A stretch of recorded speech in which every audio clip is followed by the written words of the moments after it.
Chloe! Hey! Okay, kinakuhan siya. Na-alert siya na, oh.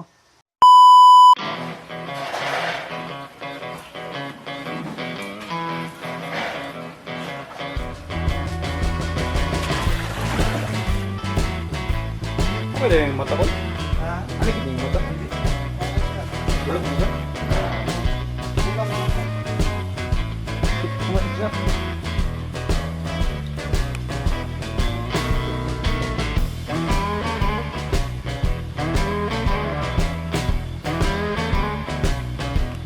Ano si Ryan? Bye! May kumpal dito rin.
Hi guys, it's a beautiful day once again and welcome back to Dexter's World channel. I'm really very inspired by the crayfish farming. I mean, the way how we do it. You know that this is a trial and error process because I really don't have any idea except that I only made a research about how to care for your crayfish on YouTube.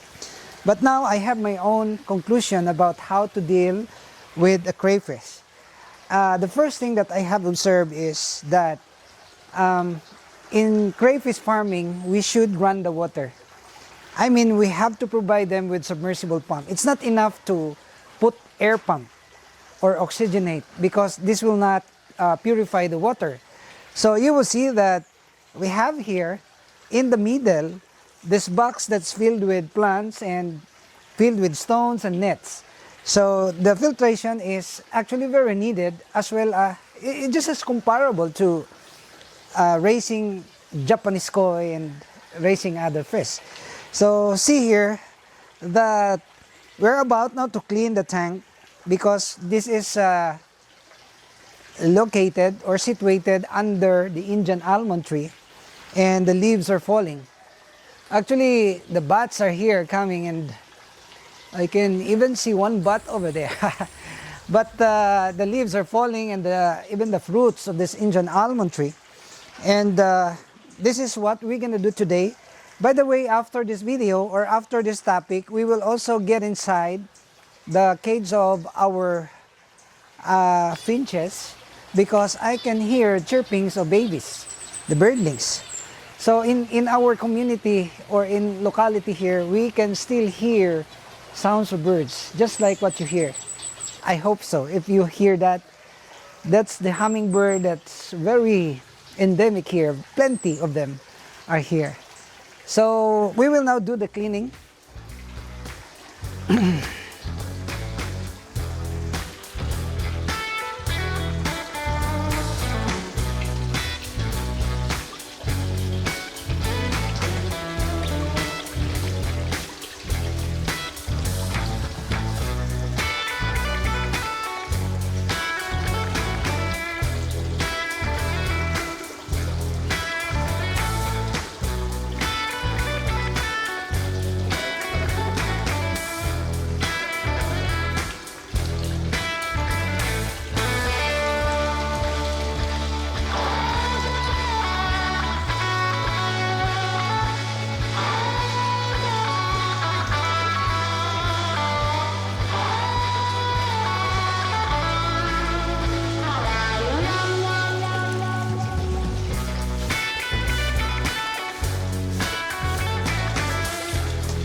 Again.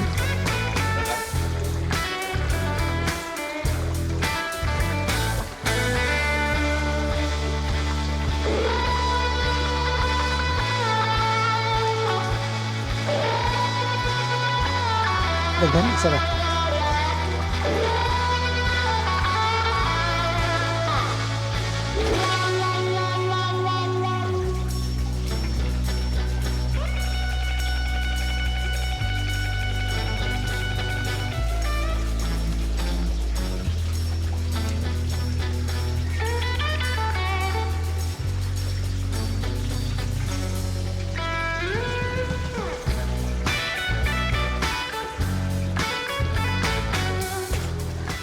Right here you will see this crayfish, and we have plenty of here.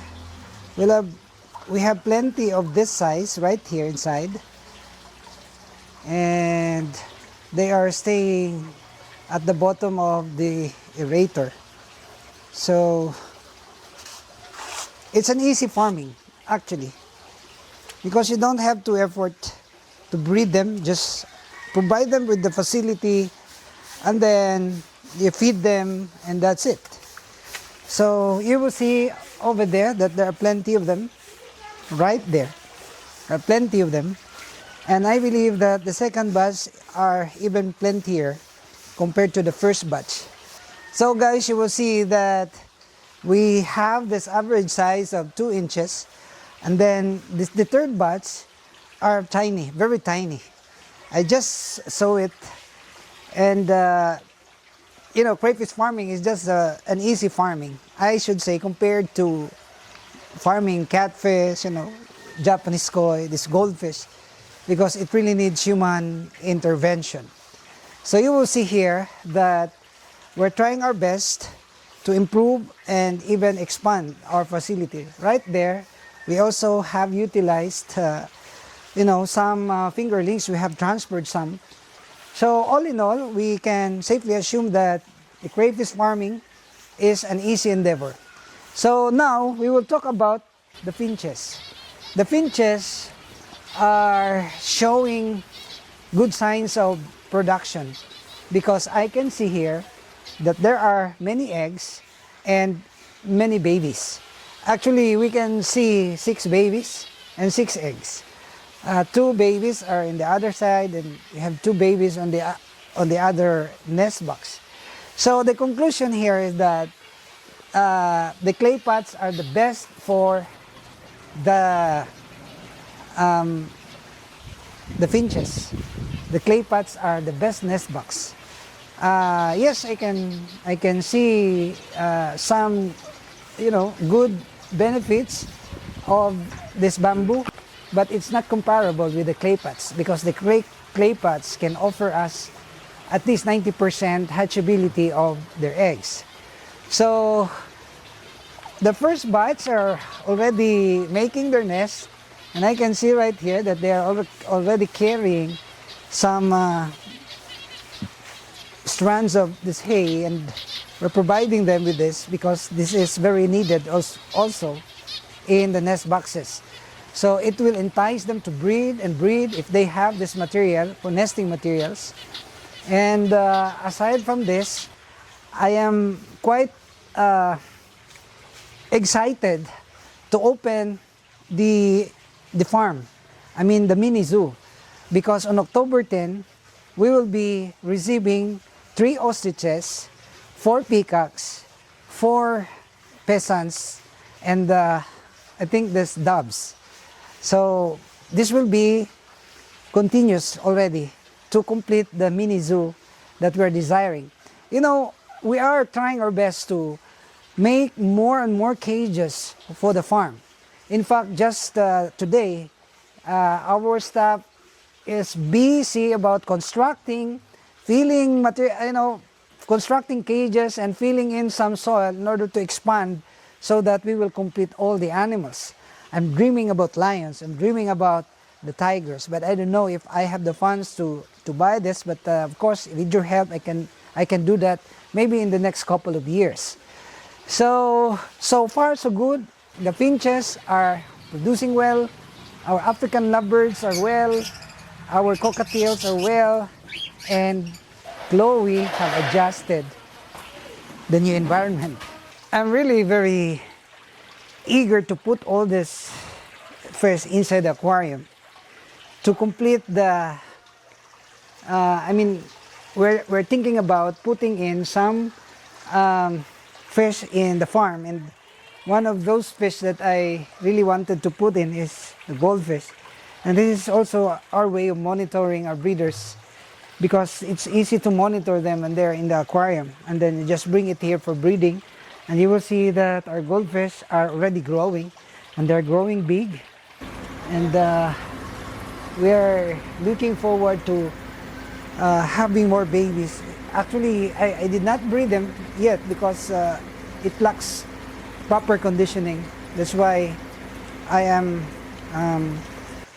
scheduling this maybe on summer vacation. Maybe I'll do some, you know, the conditioning process. Just it takes only about 5 days for you to condition, and thinking about live food, this larva of mosquitoes, the very good, actually very good food for our fish. But I have an alternative, and we will unbox this one. Okay, ane? Dito hindi siya, no?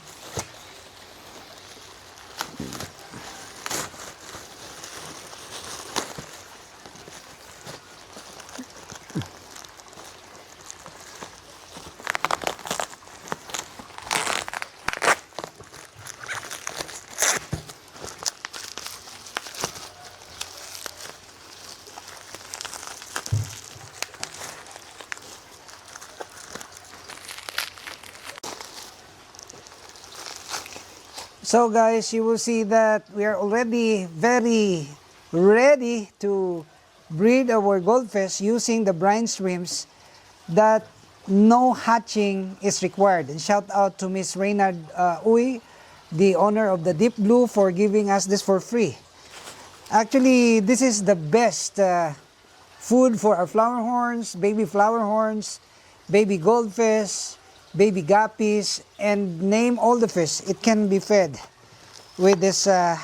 What's good about this is that you will not anymore hatch this one. It's ready to feed. Immediately, you can feed this one. Wow, thank you for this gift. Actually, the Deep Blue company is one of the best in the market. Talking about food for the babies, food for the fish, conditioning, and there are a lot of package that we receive, and I'm so thankful for this, because this will now cure, or this will now answer all the worries about food.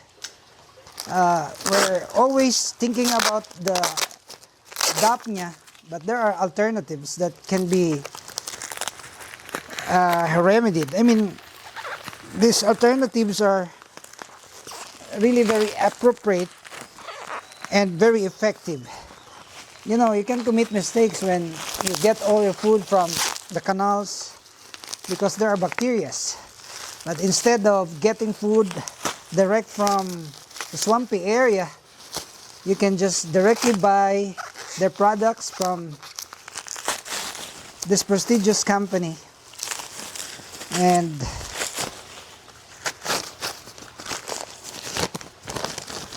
have this one. Hatching instructions, of course, brines, shrimps from Deep Blue, aqua products, and this one. I would like to recommend this one, the non-hatching Artemia. You can just feed this directly to the babies. Of course, it requires some hatching. So, Reynard Uwe, thank you so much. And we will be making some vlogs on how to apply this one, and we will also make follow-ups about the growth of the fish that can be fed, or the baby fish that can be fed out of this baby formula. Kuan, daspan na lang guro. Chloe! Lagi, kinakuan siya. Na-alert siya na, oh.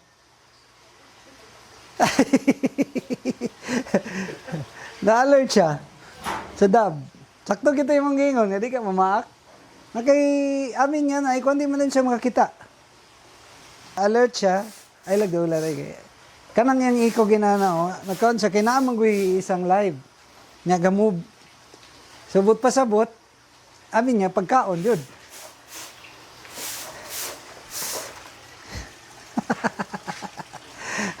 Kay kuan ni, amin niya, pagkaon to. So, explain ako. So, you have just seen that we were mistaken by Chloe as food. You know, we have this dove. I bought this dove because I believe that it's better to feed doves than chicken. So I have these doves, wild doves actually. I bought this from a store, and Chloe mistook it as the food. So this is a tame actually. We can hold Chloe, but even then, we have to bear in mind that these reptiles could not even see. So Chloe is actually thinking about food. So when I touched her, she thought that it's already the food. That's why she behaved that way. But then, if it's not feeding season, we can always touch Chloe. So these are the things that we have to also consider, even if our snakes is already very tame. So see, she wanted to eat the dove, very hungry, and trying to have an opportunity to, to catch the dove. So these are the things that we can share with you so far. I hope you will continue to like and share our videos. And if you're not subscribed to this channel, may I humbly ask you to please subscribe and hit the notification bell, because we're uploading videos very regularly. Shout out to the members of this channel, and thanks a lot for your support. See you in the next vlog, only here at Dexter's World.